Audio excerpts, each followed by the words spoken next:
Hello and welcome to Artists Soar. This is a podcast for artists by 3 artists. We discuss all aspects of being artists, the good, the bad, and the ugly. The goal of each podcast is to provide solutions so artists can focus on their creativity and soar above. I'm Rachel Harshenko. Jules McCullough. Stephanie Weaver. The Best Way Out is Always Through by Robert Frost. Ooh, that's good. Isn't that good? So in this episode, we're going to be talking about how to get unstuck and get motivated, get going again. Yeah, I think that's a really good topic. Especially if after the holidays and you're starting a new year. Right.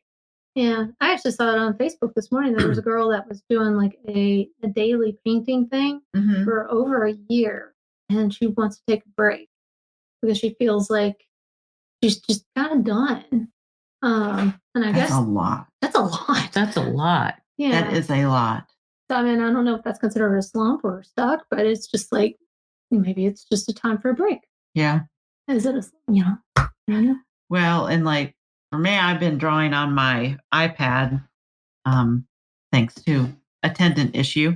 And but I found that now I'm drawing a lot more at night, but I'm not finishing stuff. I'm just sketching out ideas, and I have them all set up and ready that when I want to go paint them, they're ready to be painted. And, granted, I'm doing it all digitally, but it's really challenging me, and it's kind of getting me thinking of different, ideas and thoughts. So in a way, it's kind of getting me unstuck. Not that I was really stuck before, but the blank sheet of paper is a lot harder for me than creating a mood board and putting some concepts together. And I'm being braver. I'm going for scenes. I'm going for characters and doing a lot more of that type of work than just my more two-dimensional graphic type work. I think like the white paper, staring at you is different than your iPad. Head staring at, yeah. Because again, when I start on the iPad, I've already gone into Pinterest or Google and found some ideas and some thoughts and put my process kind of around that, around a concept. I think you kind of hit on something there too. It's like, you start a piece and you kind of have an idea of what you want to do. And maybe that in itself is making you stuck. Not necessarily making you stuck, but making somebody stuck because they're having certain level of expectations and they're not sure if they're going to be able to meet those expectations. So they're just going to be stuck. But with you, and one of the things that you're doing that I really like the idea of is doing something different that's allowing your creative brain just to relax without the expectations of having a finished product. Right. Yeah. But I did end up in that space where I was just like, okay, I give up now. The piece I showed you earlier that I'm like, God, this just looks awful. It looks childish. Something's missing. Like, what is wrong with this piece? And I couldn't put my finger on it. And that got me stuck. And I was like, okay, I'm done. I'm done. I'm not doing it anymore, But you're right. I mean, for the most part, that's the first time. And I think I've done 3 or 4 different pieces so far in that method using the iPad.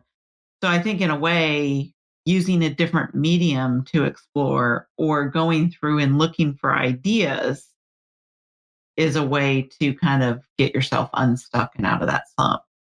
Well, another thing kind of popped through my head is, so we had a lunch and learn with Kathy Robinson, the Athena Wellness podcast, and type A, she's just one of the things that she's really kind of talking through is going from type A to type B, like BE, and just B. So I'm wondering, and I thought about this past weekend. Like I look at Joanne Manji, Jen Gennari, sorry, I'm going to have a hard time. Jen Gennari, Joanne Manji. They're both like pet portrait artists, fabulous artists. And then also like Jennifer Taylor, who's another fabulous like plein air artist, really good.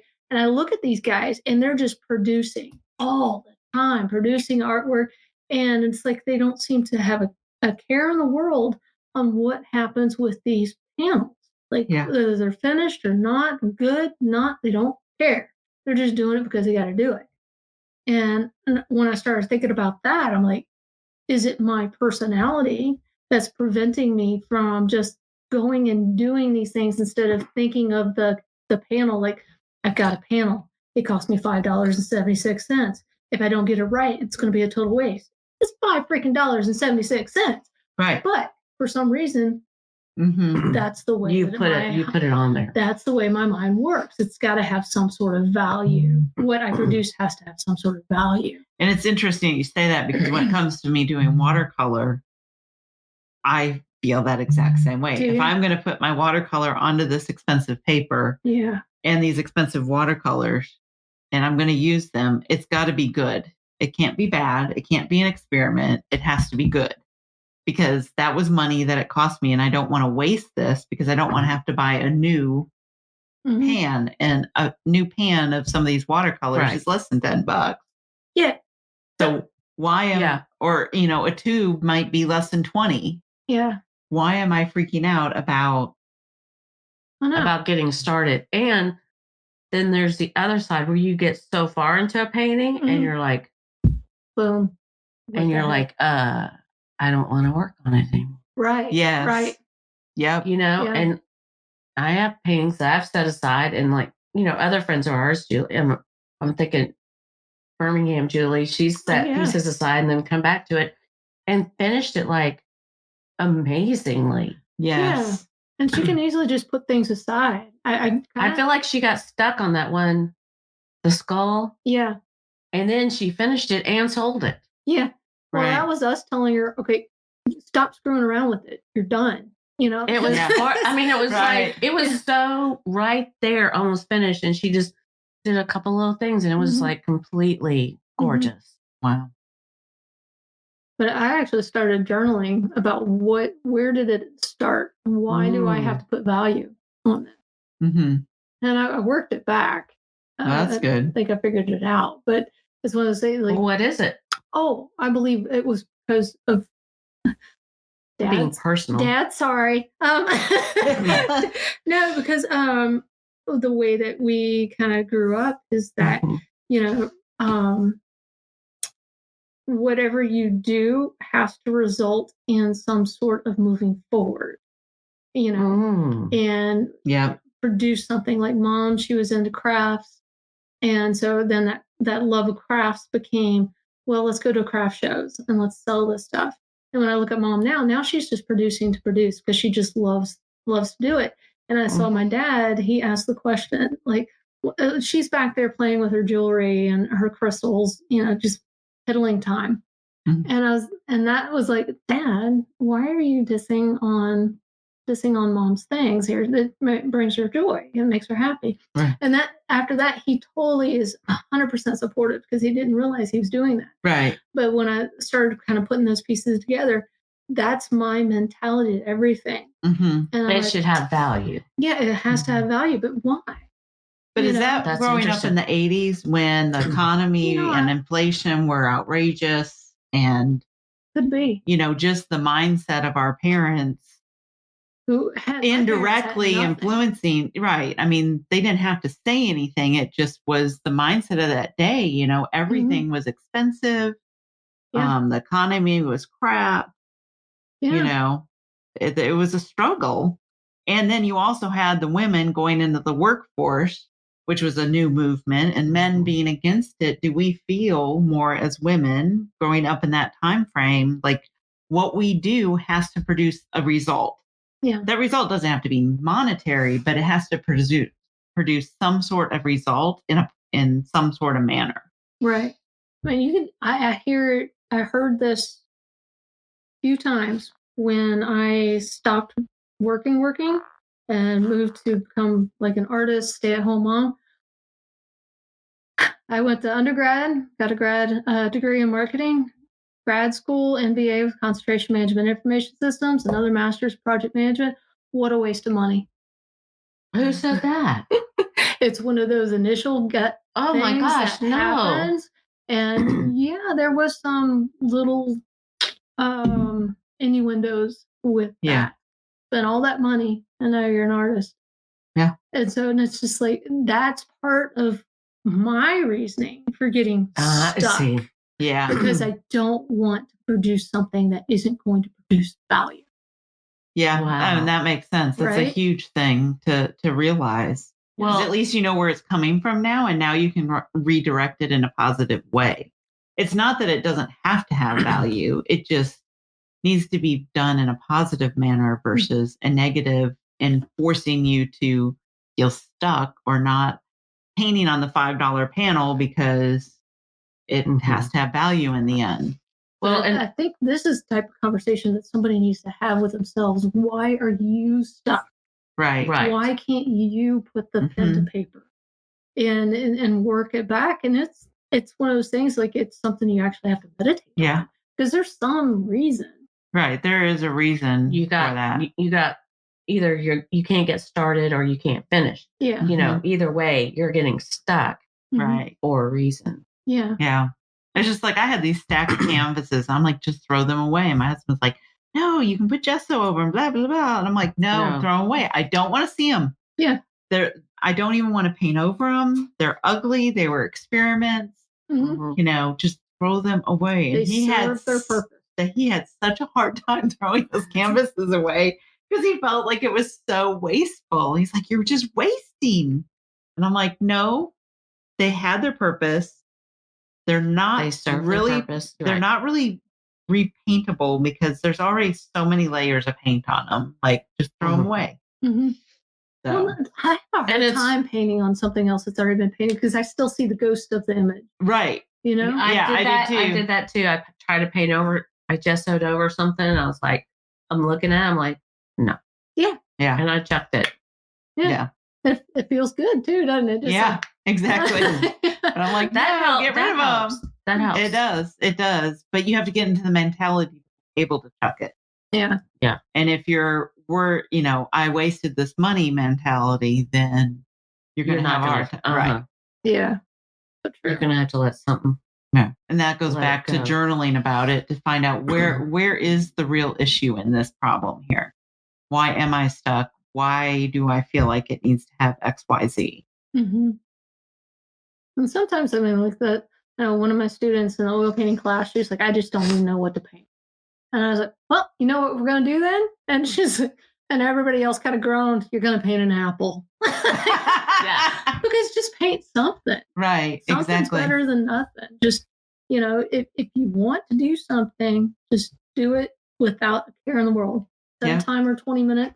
Yep. And get a small canvas, a cheapie. Yeah. And just paint. I love the digital thing. I like that too. Yeah. Because that's something you just lay in bed and just. Well, that's what I've been doing. You can erase. I mean, when you're done, you don't have to save it. Oh my gosh, yeah. You can just let it go. But I do just to see the progress. And I've already seen, because I've been doing it every night for the last week and a half or 2 weeks, I'm seeing progress. I'm seeing my drawing skills improve. Cool. And that's nice as well. Considering your drawing's already awesome, I can't thank you. It really is. Yeah. See, I just feel like my stuff is very childish sometimes, but like my Santa. But oh well. Santa's like a childhood memory. It's supposed to be childish. It's supposed to be free. It's kind of fun. I was gonna say, what's not childish about Santa? Yeah. True. I mean, he's not even a real character, so I mean, he can be as real or cartoonish as you want him to be. Yeah, I know. Yeah, the fat old guy actually is a Coca-Cola. That's where it originated. Yeah. So make it like you want it. Yeah. No, maybe like doing things digitally, like you were saying, and then not saving it and just let it go. Like be like Elsa. Let it go. But you know what I'm saying? That way you're creating. Right. Your mind is working. Juices are going. Everything. And then, don't save it. Right. And then work through it. And then you can put it on the paper. Like if you're worried about the watercolor, like, oh, my paper's so expensive. And we'll work through a couple of designs. And then. Right. Which I know a lot of artists that do that. They do a lot of color studies and stuff digitally. And then they go and they paint it for real. Yeah. And that way you can test, you can say, well, I don't like that green. Right. You know, I don't like this blue. You know, this is what I thought it was going to look like, and it looks like crap. So I'm not going to do that. Well, and that's what I've been doing too. I've listened to a couple artists that do a bunch of thumbnails. So I've been doing a bunch of thumbnails of the scene. And then I've been doing, good idea. And then once I decide which one I want, then I draw it again. I do a color block thumbnail where you just literally, like you're in a coloring book, put down blocks of color. Yeah. And then I can go in and do the final piece because now I have my color block. I have what my piece is going to look like. And that's been really helpful. Like that Santa that I just finished, I should not have, I did not do a color block study on it. And that was a mistake because I've changed the colors of the tablecloth and the rugs and the wall and the carpet multiple times because I didn't do a color block study first. Cool. Yeah. That's a good idea. Yeah. So I think that makes a difference too. And it just, it's very freeing because you're just doing it messy and it doesn't matter. And I think in reverse, if you are normally a digital artist and you're stuck, grab a paintbrush, grab a pencil, grab a pen. Yeah. And just grab a notebook and do it. Take a class. Yeah. So you don't even have to think, you're just following directions and learning something new maybe in the meantime. Yeah. And every art, our art museum has all kinds of different classes and they have classes at the Mill. And I know a lot of cities that do that. That's a great idea. That is. Yeah. Try something new. Yeah. If you're oil, do watercolor. If you're watercolor, do oil or do acrylic. Or go pottery. Yeah. That's what I would love to do. Yeah. Pottery. Well, and that's, I sew. Yeah. Sometimes when I'm really, that's a good idea. Blocked, I do really enjoy doing that. And then I've been trying to crochet, but that's on hold at the moment. So. Yeah. Oh yeah. Yeah. Wrist. Yeah. Crocheting is not a good action for that tendon. No. So I guess what we're saying is just try something new, do something completely different. Yeah. Yeah. And kind of to get unstuck and even or set it aside or pull it back out. And then really even journal about why am I stuck? And that's a good idea. Yeah. Just start asking the whats and the whys. Why? Ask 5 whys. Right. What is it that I'm stuck on? Why am I stuck on that? And then ask, again. I think that's a really good thing to do. And why am I stuck? Because I don't want to waste this panel. Why do I not want to waste the panel? Because I spent $5.76 on it.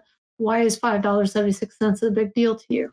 And that just keep on why. Yeah. It's a good idea. Very good. And something else I just thought of is what we just did is ask someone to look at whatever you're doing. Oh yeah. Yeah. Yeah. Someone you trust. Critiques. Right. And just go, I'm having a hard time getting started. Where would you start? Or I've gotten this far. Or this is not looking off. Yeah. Right. Something's off and I can't put my finger on it. I don't know what it is. Yeah. Right. You're too close to it. Right. Is it a shadow? Is it a highlight? Am I missing something? Yeah. That's a good idea. Yeah. I like that. These are all really great ideas. These are fabulous. Yeah. I'd love to hear what others do to take care or to get unstuck. I know. You're such a queen. She's such a queen. Little diva over here. Sorry. No, I love it. These are really great. It. But we are really do. I mean, I love the journaling things. I never would have. Yeah, I wouldn't have thought about that. I went to deep dive. I mean, that's really. I think that's like really important. Yeah. And that can also get to why you're doing it. Correct.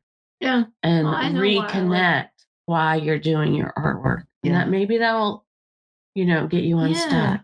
I would love to know the why going behind your whimsical, colorful. You don't have to tell us now, but you need a blog post on it.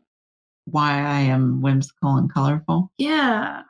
Maybe you already did it. I missed it. She's a mermaid in spirit. Yeah. Well, that's a story too. Yeah. That's a story too. Yeah. In one sentence, why is it whimsical? Because I don't feel like there's enough light in this world. I think there's too much negativity and people don't look at the positive in anything. And if you bring bright, whimsical colors to the world, it lifts people up. Yeah. So that was more than one sentence, but yeah, that's the simple lift your spirit answer. Yeah. I hate the dark. Yeah. That's why we get along. Yeah. Yeah. And your artwork's very colorful too. Yeah. Yes. So light and joy. Yeah. So you guys need to let us know what you're doing to get unstuck. Have you tried anything that we've talked about? Or is there something that we've missed that you do and you find it works? Let us know in the comments. We'd love to hear. And until next time.